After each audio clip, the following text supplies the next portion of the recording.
दूर दराज जजीरों पर बसे किले जैसे परियों की दास्तानों का हिस्सा हों। मीलों दूर उफक को चूमता नीला समंदर, सुनहरी धूप में चमकते खौफनाक समंदरी साहिल, बौद्धों के कदीम अनछुए गार, खालिस देहाती माहौल। जिंदगी की तल्ख हकीकतों से दूर भागकर जाने वालों के लिए मुरूड़ एक खूबसूरत पनाहगाह है। जरकश आज नाजरीन को मुरूड़ की अनोखी सरजमीन पर ले जा रहा है, जहां सिद्दी नवाबों ने मराठा राजा शिवाजी से जंगें लड़ी थीं।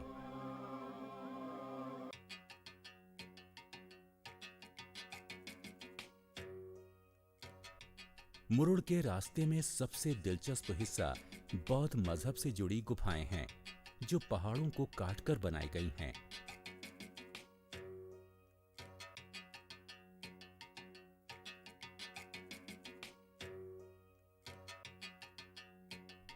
कहा जाता है कि बादशाह अशोक ने इन गुफाओं को बनवाया था। इन गुफाओं की खूबसूरत संतराशी और मुजस्समे देखने लायक हैं। यहाँ बने स्तूप इन गारों की दिलकशी में चार चांद लगा देते हैं।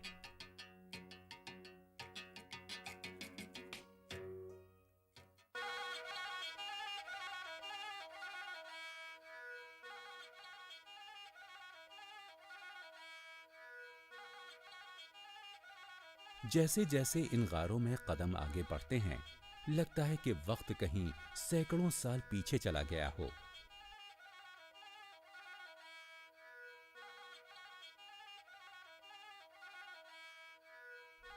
यहाँ के पत्थरों से बने हुजरे देखकर ऐसा लगता है कि कभी यहाँ बौद्ध खानकाह रही होगी।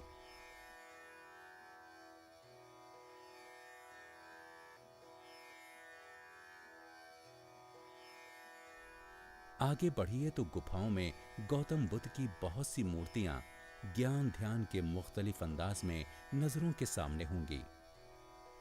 इसके अलावा भी बहुत से मुजस्समे आने वाले को अपनी तरफ खींचते हैं।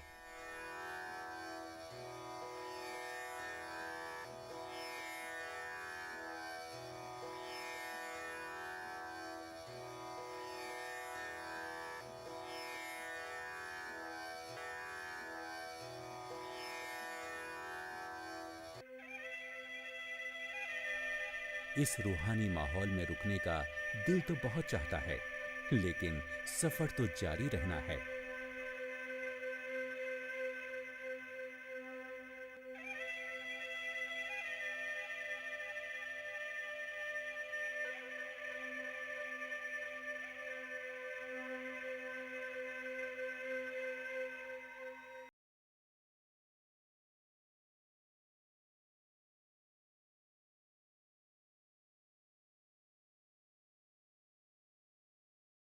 असली मंजिल की तरफ रवाना होते हैं, जो दूर समंदर के सीने में वाक़ है।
ने सिद्दी के नवाब का दरबार नजर आता है, जिन्होंने इस किले की तामीर करवाई थी। रिवायत है कि जंजीरा के नवाब के अजदाद अफ्रीकी समंदरी ताजिर थे। 16वीं सदी में इन्होंने मछुआरों से ये जजीरा हासिल किया। तब से ही यहाँ किले के आसपास मछुआरों के कई गांव आबाद हैं।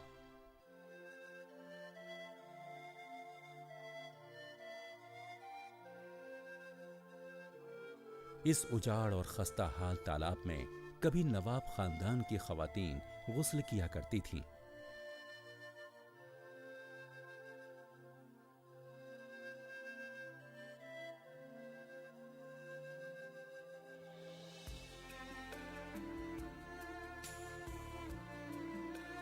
जंग और हमले के लिहाज से जंजीरा किला महफूज तरीन किला है। अंग्रेजों, पुर्तगालियों और मराठों ने कई बार इस किले पर कब्जा करने की कोशिश की, लेकिन कोई कामयाब नहीं हो सका।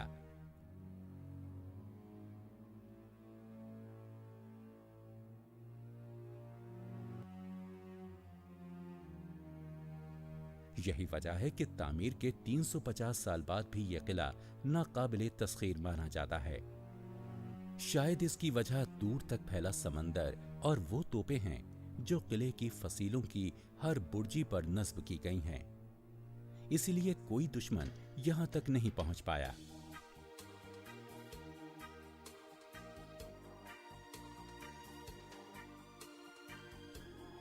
जैसे जैसे हम इस कदीम अजूबे के अंदर दाखिल होते हैं, इसका हुस्न दिल और रूह को छू लेता है।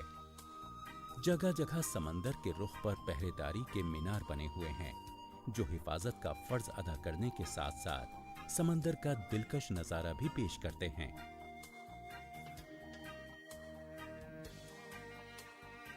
इसके बाद यहाँ एक खुफिया दरवाजे की तलाश का लुत्फ भी उठाया जा सकता है। कहा जाता है कि नवाब नस्ल दर नस्ल खुफिया तौर पर इस दरवाजे की निशानदेही करते थे। इस दरवाजे के जरिए खतरे के वक्त फरार किया जा सकता था।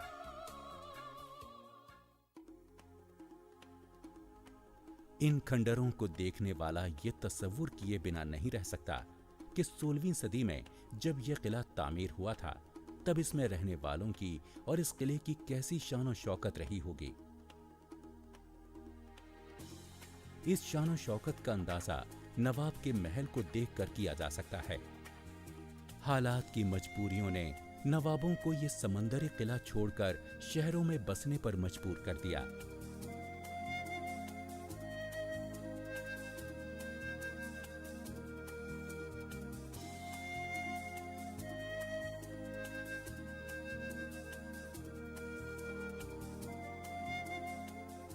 लेकिन आज भी इस महल के दरो दीवार की सजावट और इसका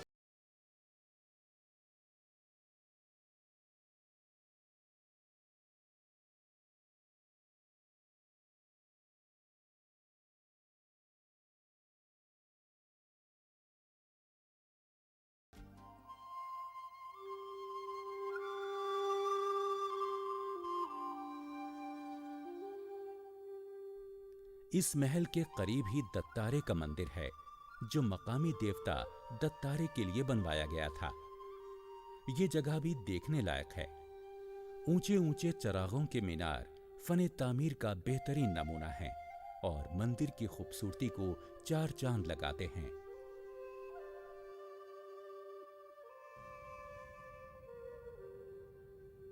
मुरुड़ के फने तामीर में बुनियादी तौर पर किलों की अहमियत है, मगर जैसे जैसे हम मुरुड़ के गलियारों से गुजरते हैं, हमारी नजर एक और अहम इमारत पर पड़ती है। यह है सिद्धि विनायक मंदिर।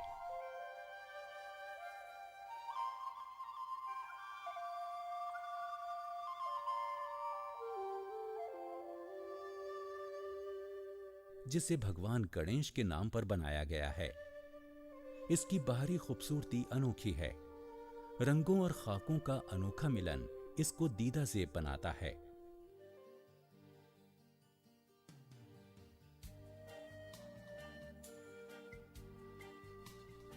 मंदिरों के बाद मुरुड़ से कुछ दूर एक और खास मकाम आता है, जिसे कदीमी अगरदंदा दरगाह कहते हैं।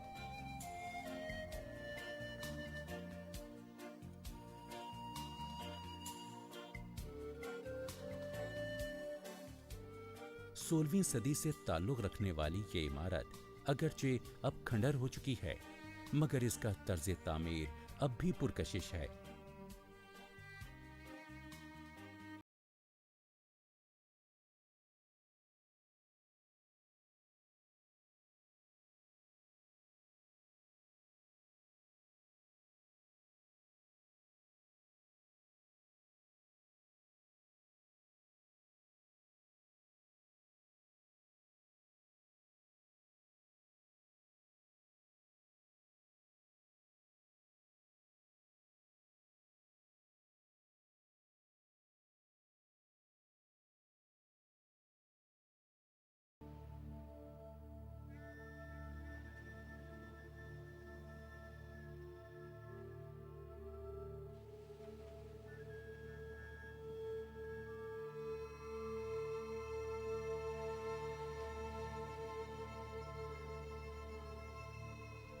तस्वुर किया जाए कि खूबसूरत माहौल में पहाड़ की चोटी पर समंदर की तरफ रुख किए ये किला कभी कितना शानदार रहा होगा।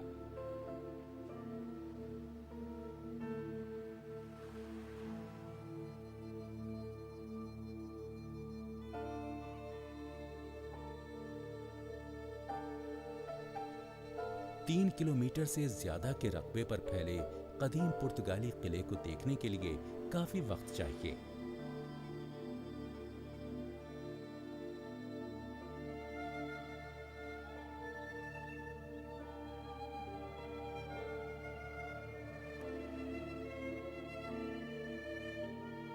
ये उजाड़ रास्ता जो किले के मरकजी हिस्से की तरफ जाता है, जहां कभी अहम फैसले लिए जाते थे, बरसों पहले पुर्तगाली इसे छोड़कर चले गए, लेकिन यहाँ आज भी उनकी मौजूदगी का एहसास होता है।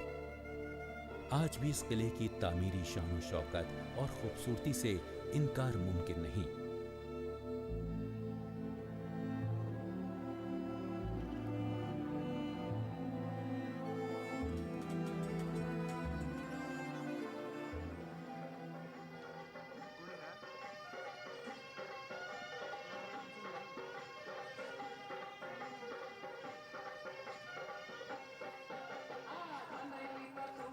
महाराष्ट्र के देहाती इलाके में फन तामीर की शानदार निशानियों के दरमियान यहाँ के मकामी बच्चों का एक रक्स भी काबिले दीद है।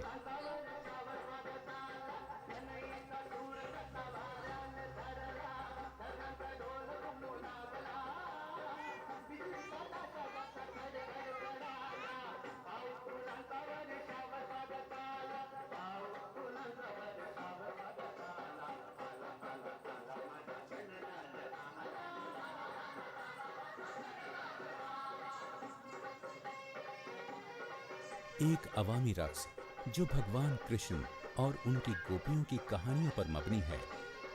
ये रक्स हिंदुस्तानी तहजीब व तमद्दुन का आईनातार है।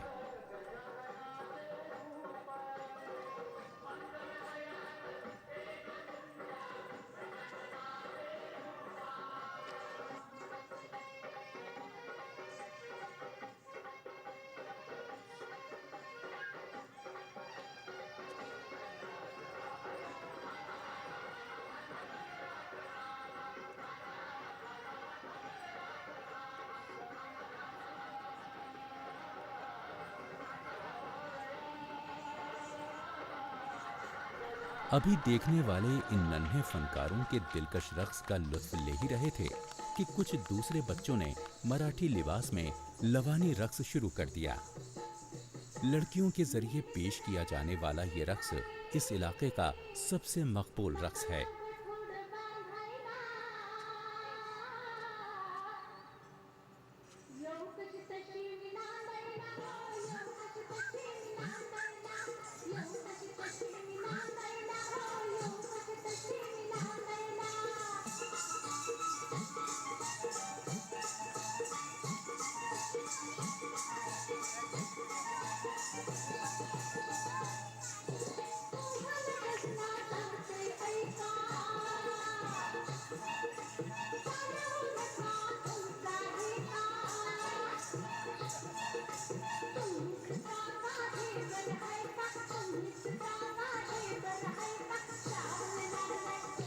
सुरताल के साथ दिन भर के सफर का खुशगवार इख्तिताम यकीनन सयाहों के दिलों में मुरूर की यादें सारी जिंदगी ताज़ा रखेगा।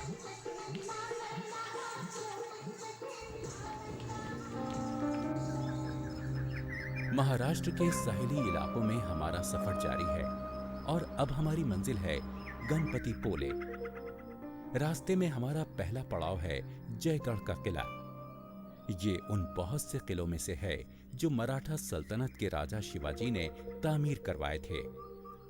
जयगढ़ का किला मराठा सल्तनत के साहिली इलाकों पर पुर्तगालियों और सिद्दी नवाबों के हमलों का मुकाबला करने के लिए तामीर करवाया गया था। आज वक्त की सितम जरीफी ने इस किले की सारी शान छीन ली है, मगर इसकी तरफ जाते उस उजाड़ और वीरान रास्ते की महाराष्ट्र की तारीख में बहुत अहमियत है। शिवाजी के बनाए इस किले में न आलीशान महल हैं, न रक्स गाहें और न ही बागात और मंदिर बनाए गए हैं। 17वीं सदी का यह किला खाड़ी के एक महफूज मकाम पर एक मुहाफिज की तरह सीना ताने खड़ा देखने वालों के लिए शिवाजी की ताकत का आईनादार है।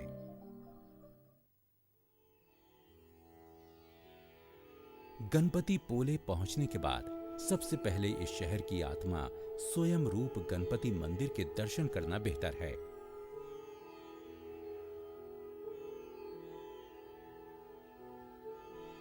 मंदिर के दरवाजे पर चूहे का एक मुजस्समा आने वालों का स्वागत करता है। हिंदू देवमाला के मुताबिक चूहा गणपति देवता की सवारी है। अकीदा है कि इस चूहे के मुजस्समे के कान में कही हुई हर मन्नत पूरी होती है। एक हाथी का मुजस्समा भी दरवाजे पर स्वागत के लिए नस्ब किया गया है। जनूबी महाराष्ट्र में 400 साल पुराना ये मंदिर एक अहम तीर्थ स्थान माना जाता है। हर साल गणेश चतुर्थी पर हजारों लोग यहां दर्शन के लिए आते हैं। समंदर के किनारे पहाड़ी के दामन में बने इस मंदिर के दरो दीवार से तारीख वाबस्ता है।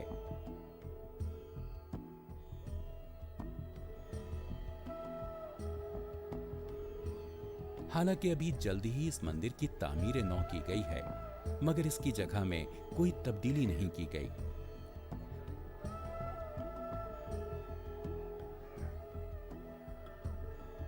मंदिर की लाल दीवारों पर गणेश देवता के अलग अलग रूपों की नक्काशी की गई है।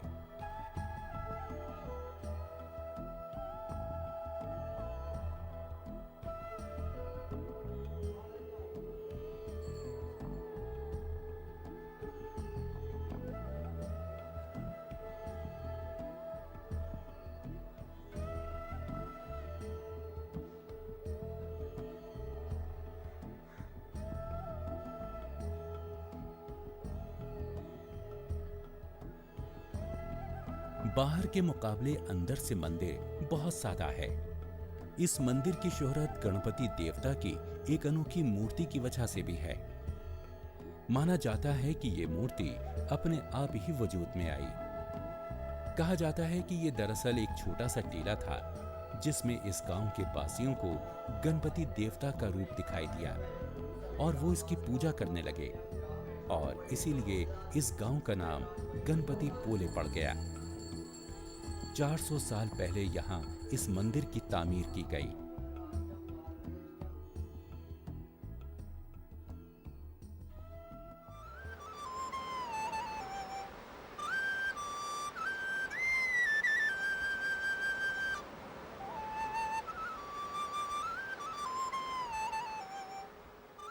गणपति पोले से थोड़ी ही दूरी पर पुर्तगालियों का बनाया हुआ लाइट हाउस है। रास्ते में रुकने के लिए ये एक अच्छा मकाम है।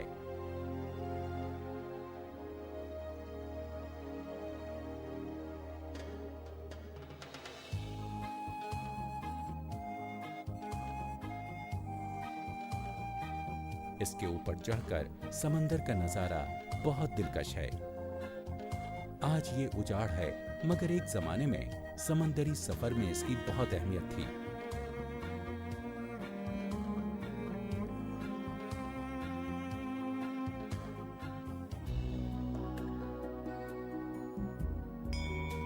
यहीं पास ही में फने तामीर का एक और नमूना कार्तिकेश्वर मंदिर है।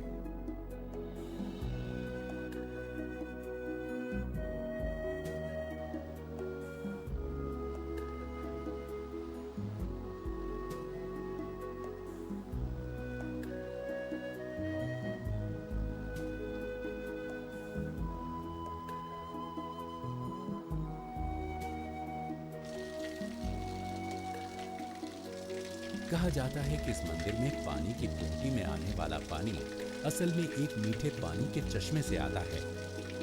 आमतौर पर समंदरी साहिलों पर मीठा पानी नहीं मिलता।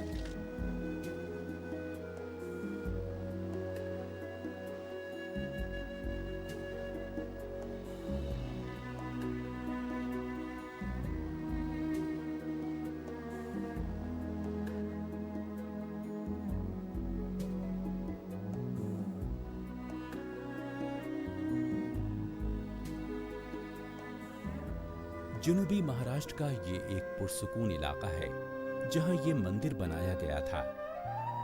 आज पुराने मंदिर का बस थोड़ा सा हिस्सा ही बाकी है, मगर अब भी इसके मीनार बहुत अनोखे और शानदार हैं।